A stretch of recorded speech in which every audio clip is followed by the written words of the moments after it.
اللہ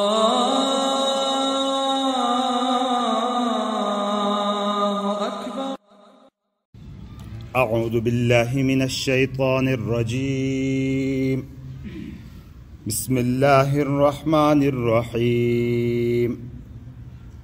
قالوا لقد علمت ما لنا في بناتك من حق وإنك لتعلم ما نريد قال لو أن لي بكم قوة أو آوي إلى ركن شديد قالوا يا لوط إنا رسل ربك لن يصلوا إليك فأسر بأهلك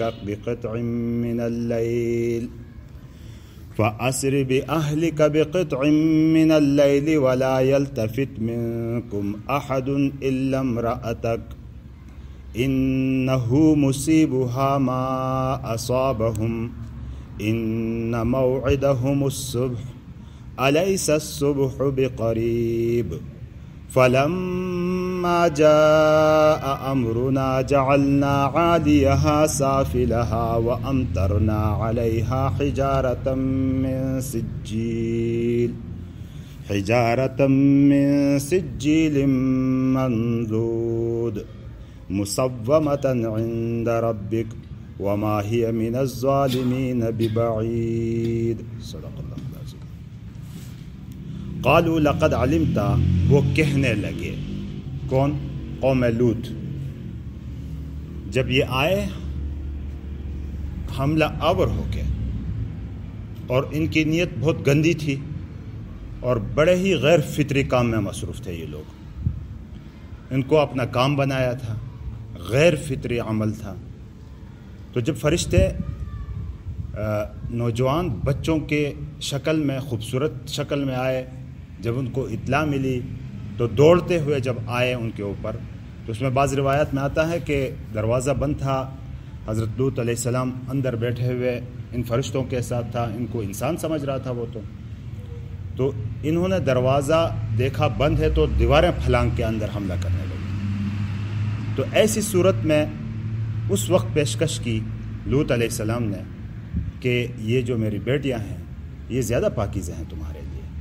تو اس وقت ان لوگوں نے کیا جواب دیا؟ قالو، انہوں نے کہا، لقد علمت، آپ جان چکے ہیں، ما لنا فی بناتک من حق، کہ ہمارا تمہاری بیٹیوں میں کوئی حق نہیں ہے، ان کوئی دلچسپی نہیں ہے، ہمیں عورتوں میں کوئی دلچسپی نہیں ہے۔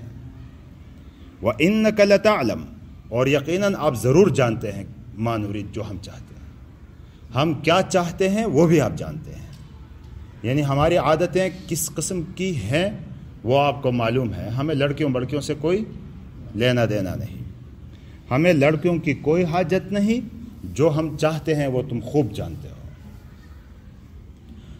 قال، اس وقت کیا کیفیت ہوگی ایک نبی اللہ کا جو بچانا چاہتا ہے اور اس طرح حملہ آور ہو کے ان کے مہمانوں کے ساتھ اس قسم کی بدتمیزی کے سلوک کے لیے آئے ہوئے، تو اس وقت ان کی کیا کیفیت ہوگی؟ بڑے دکھا ہوا دل کے ساتھ کہتے ہیں، قال لو ان لی بکم قوتاً، ہائے کاش کہ تمہارے مقابلے میں میری قوت ہوتی، میری طاقت ہوتی، او آوی الی رکن شدید، قوت، زور، طاقت، او آوی، آوا یأوی، اوین اور مأون، پناہ کی جگہ، پناہ حاصل کرنے کی جگہ، الی رکن شدید، مضبوط سہارے کی، کسی مضبوط سہارے کی پناہ مجھے ملتی۔ یہاں رکن، کسی چیز کا رکن وہ کہلاتا ہے جس پر وہ چیز قائم ہو۔ رکن جیسے ہم کہتے ہیں نا ارکان اسلام، 5 بنائے اسلام، کہ اس پر اسلام قائم ہے، اسی طرح رکن ہم ستونوں کے لیے بھی استعمال کیا جاتا ہے۔ تو جس چیز پر قائم ہو اس کو رکن کہتے ہیں۔ یہاں رکن سے مراد عمارت بھی، بلڈنگ بھی لی جا سکتی ہے کہ اچھا قلعہ بڑا ہو تو اس کے اندر میں پناہ لے لیتا، لیکن یہ زیادہ قریب نہیں ہے۔ یہاں عام مفسرین نے استعارہ کے طور پر اس کو استعمال کیا ہے کہ یہ استعارہ ہے کہ مضبوط قوم میری ہوتی، میرے ساتھ مضبوط کوئی جتھا اور قبیلہ ہوتا تو میں وہاں پناہ لیتا۔ تو ظاہر ہے کہ کوئی پیغمبر ایسی بات تو نہیں کہہ سکتا، اس کا تو ایمان یقین اللہ ہی کے اوپر بنا ہوا ہے۔ اسی وجہ سے حضور نبی اکرم صلی اللہ علیہ وسلم نے یہ آیت پڑھ کے ارشاد فرمایا کہ اللہ رحم فرمایا میرے بھائی لوط پر کہ وہ تو مضبوط سہارے میں تھا کہ اللہ کی مدد اس کے ساتھ شامل تھی، لیکن یہ کیفیت اور حالت کچھ ایسی تھی کہ کچھ ان مہمانوں کو بھی تسلی دینی تھی کہ بھائی میں تو تمہارے لیے اس حد تک آگے جا رہا ہوں، اتنی میرے اوپر پریشانی آ گئی ہے، اور اس دوران انہوں نے یہ کہہ دیا۔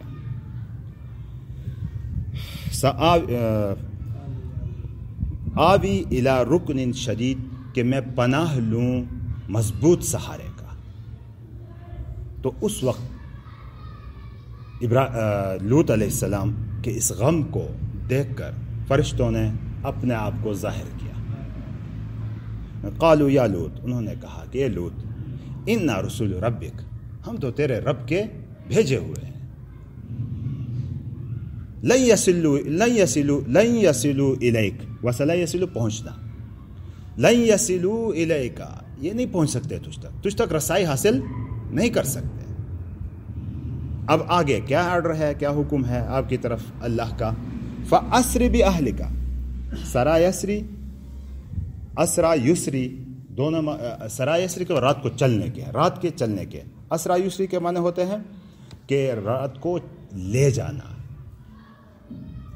سبحان الذی اسرا بعبدہ لیلا من المسجد الحرام الی المسجد الاقصی، آپ رات کو لے کر چلیں بِأَهْلِكَ، اپنے گھر والوں کو، بقطع من اللیل، پھر مزید تاکہ کہ رات کے کسی ٹکڑے میں، رات کے کسی حصے میں اپنے گھر والوں کو لے چلے یہاں سے۔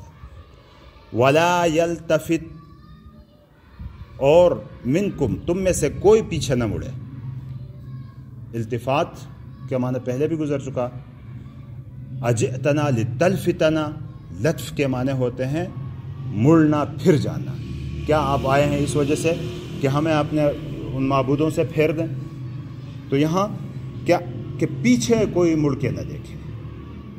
ولا یلتفت منکم احدا، اور تم میں سے کوئی بھی پیچھے مڑ کے نہ دیکھے، الا امرأتک، سوائے تمہاری بیوی کے، سوائے تمہارے بیوی کے۔ دو عورتوں کا ذکر آتا ہے، ایک نوح علیہ السلام کی بیوی اور ایک لوط علیہ السلام کی بیوی، اور یہاں جو لوط علیہ السلام کو کہا سوائے تیری بیوی کے، کہ کس چیز سے استثناء ہے؟ سوائے تیری بیوی کے کیا؟ کہ فَأَسْرِ بِأَهْلِكَ بِقِطْعٍ مِّنَ اللَّيْلِ إِلَّا امْرَأَتَكَ، یہ اس کے ساتھ ہے کہ رات کو اپنے اہل و عیال کو لے کے چلو، لیکن اپنی بیوی کو لے کے نہیں جانا۔ اور یہ بھی ہو سکتا ہے کہ فَأَسْرِ بِأَهْلِكَ بِقِطْعٍ مِّنَ اللَّيْلِ وَلَا يَلْتَفِتْ مِنْكُمْ أَحَدٌ إِلَّا امْرَأَتُكَ، کہ کوئی پیچھے نہ دیکھے لیکن سوائے تمہاری بیوی کے، کہ وہ دیکھے گی۔ اب پیچھے مڑ کے نہ دیکھنے کی وجہ کیا تھی؟ کہ ظاہر ہے کہ وہاں تو اللہ کا عذاب ایسا آنا تھا کہ وہ ایسے دھماکے تھے کہ وہ قابل برداشت نہیں تھے۔ یہ مومنین بھی آپ کے ساتھ جو ہیں پیچھے دیکھیں گے تو یہ بھی ان کا دل پھٹنے کا خطرہ ہے، اس لیے پیچھے مڑ کے کوئی نہ دیکھے، کیونکہ عذاب ان کے اوپر بہت سخت آیا تھا، اور گناہ بھی ان کا سب سے خطرناک تھا، بہت گندا گناہ تھا۔ کہ یہ کیا گناہ تھا گندا؟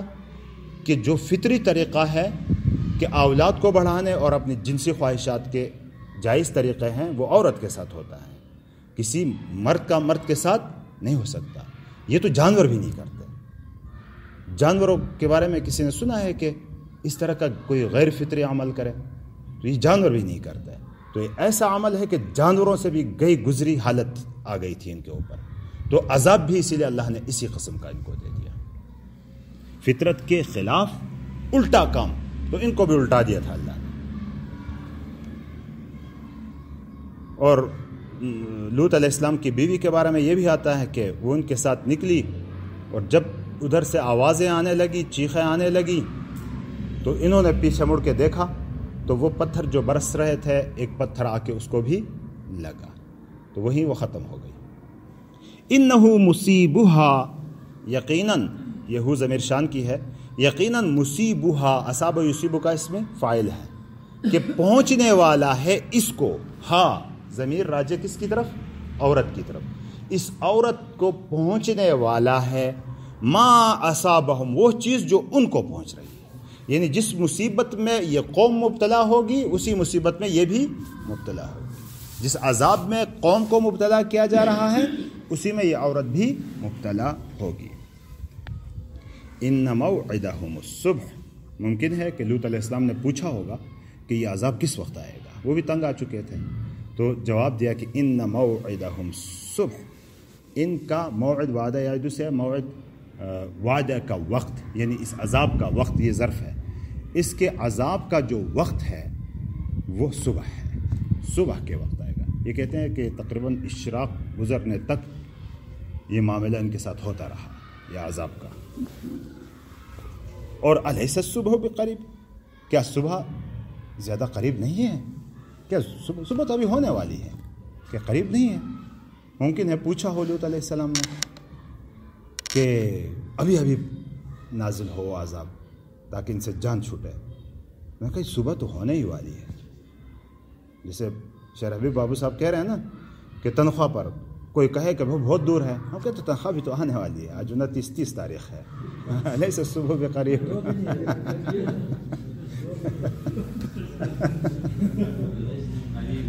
اچھا، فلما جاء امرنا، جب آیا ہمارا حکم یعنی عذاب کا حکم، جعلنا عالیہا سافلہا، اس کے اوپر کو نیچے کر دیا.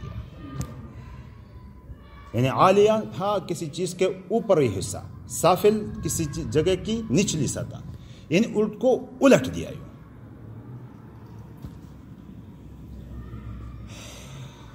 آتا ہے کہ جبرائیل علیہ السلام نے اپنے پر نیچے بچھائے اور ان کو اوپر اٹھا کر اوپر سے نیچے پھینک دیا، ان کو الٹا کر دیا. ان کو کام بھی ان کا الٹا تھا تو ان کا عذاب بھی ایسا ہی پٹخ دیا زمین پر ان کو.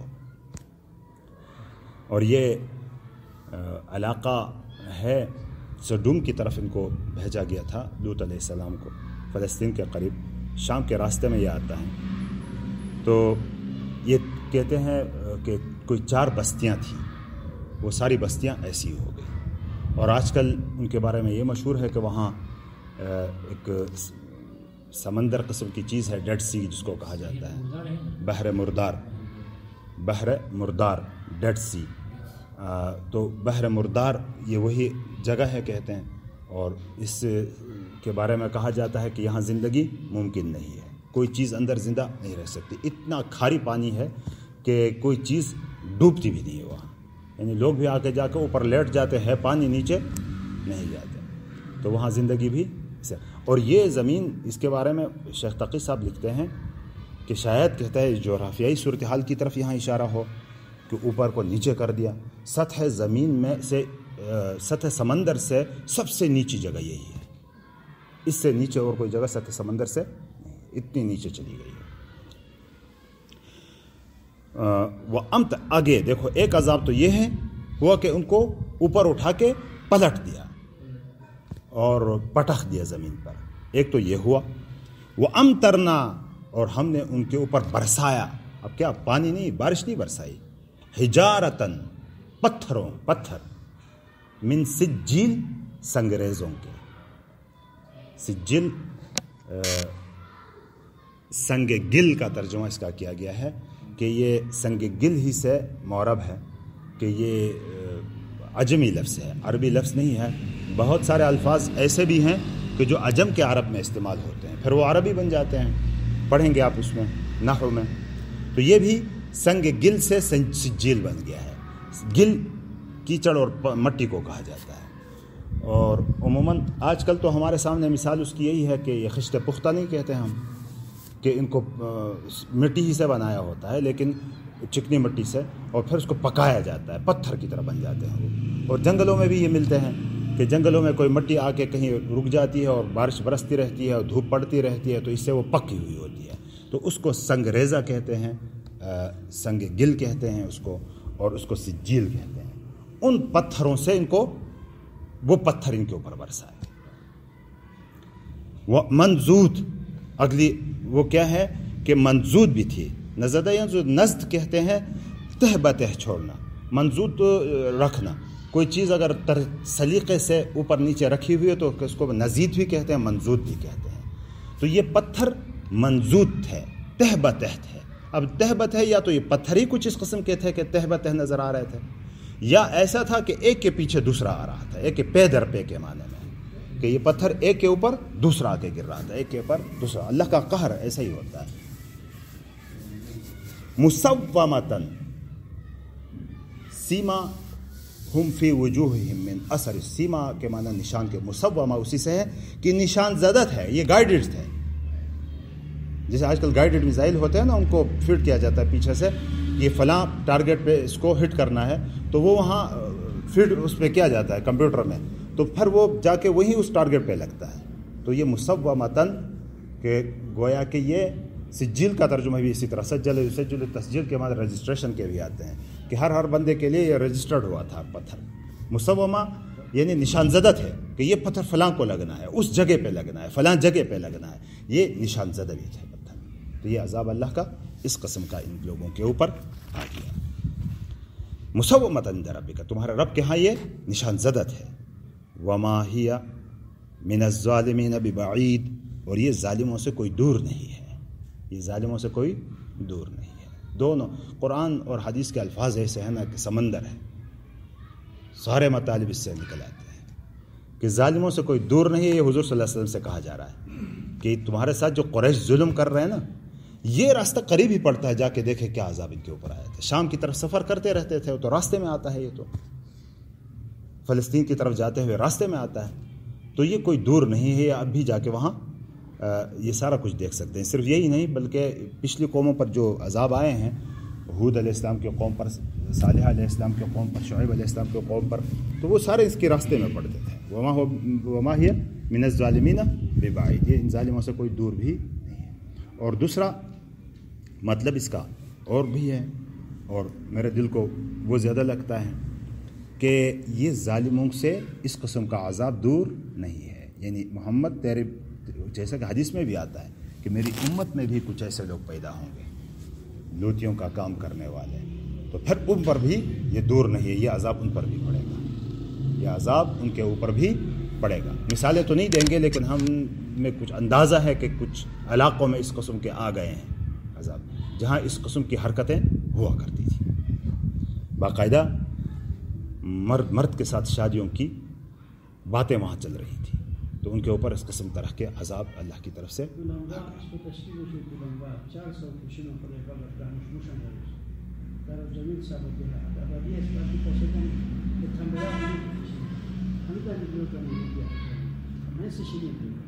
اچھا ہاں، یہ بشیر صاحب نے مثال بھی دی، میں تو مثال بھی نہیں دے رہا تھا کہ وہ نہ ہو، لیکن بہرحال یہ ہے کہ جہاں اس قسم کی گندگی کھلے عام ہونے لگے تو اللہ کا عذاب بھی بھرا جاتا ہے. دیکھو ایک گناہ ہوتا ہے، پہلے بتایا تھا، ایک فسق ہے، ایک فجور ہے. اس کی تشریح میں نے آپ کو بتا دی تھی کہ فسق و گناہ میں مبتلا ہے، توبہ کر لے آدمی.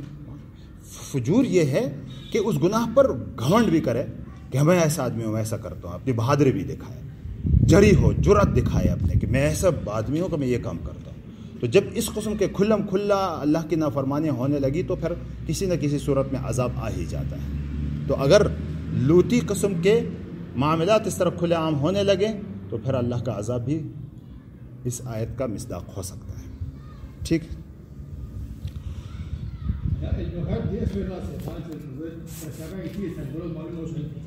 ہاں نوش یہ بالکل نبی کے پاس علم غیب نہیں ہو. اخبار غیب کا ہونا اور چیز ہے، علم غیب کا ہونا اور چیز ہے. یہ آئندہ کی جتنی باتیں غیب کی باتیں تھیں وہ بتا دی ہمیں انبیاء نے، یہ اخبار غیب میں ایسی ہیں کہ جو اللہ نے ان کو خبر دی تھی. اور علم غیب کا مطلب از خود سے کوئی علم ہو کہ ایسا کہ آئندہ ایسا ہوگا، وہ ان کے پاس نہیں تھا. قالوا لقد علمت ما لنا فی بناتک من حق، انہوں نے کہا کہ آپ جان چکے ہیں کہ تمہاری بیٹیوں میں ہمیں کوئی دلچسپی نہیں. وَإِنَّكَ لَتَعْلَمُ مَا نُرِيدُ، اور یقیناً آپ جانتے ہیں جو ہم چاہتے ہیں. قَالَ لَوْ أَنَّ لِي بِكُمْ قُوَّةً، کہنے لگے کاش کہ تمہارے مقابلے میں میری کوئی قوت ہوتی، طاقت ہوتی، او آوی الی رکن شدید، یا میں پناہ لیتا کسی مضبوط سہارے کا۔ قالوا یا لوط، انہوں نے کہا اے لوط، انا رسول ربک، ہم تو تیرے رب کے فرستادہ ہیں، بھیجے ہوئے ہیں۔ لن یصلوا الیک، وہ تجھ تک رسائی حاصل نہیں کر سکتے۔